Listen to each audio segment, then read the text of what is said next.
अस्सलाम वालेकुम गाइस, आप देख रहे हैं समी टीवी सियालकोट। और आज की वीडियो में हमारे पास ये डे टन का एक इन्वर्टर एसी है जो कि न्यू इंस्टॉलेशन है इसकी।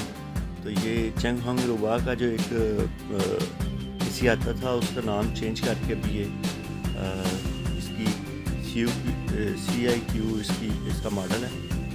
तो डे टन का ये बड़े प्यारा एक एसी है, तो इसको हम इंस्टॉल करने लगे हैं।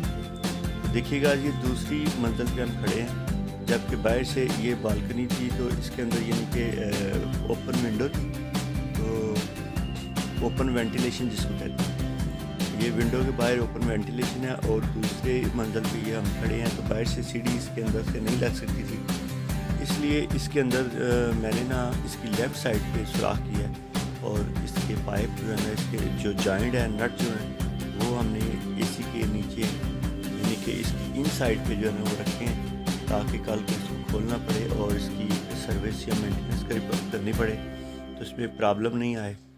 तो गाइस आप देख सकते हैं कि इस तरह से काम किया गया है, ना कि इसको राइट साइड पे नहीं निकाला गया।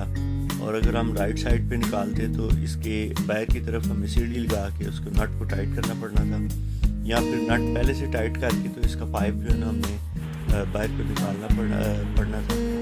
जबकि ये नेक्स्ट काम करने के लिए कोई भी अगर काम करता है कारीगर है तो उसके लिए सर्विस के लिए ये मुश्किल पैदा कर सकता था, इसलिए इसकी लेफ़्ट साइड पे हमने पाइप निकाले हैं। और अभी इसको जब कभी भी चाहे तो इसको आसानी से उतार सकते हैं और इसकी वर्किंग कर सकते हैं।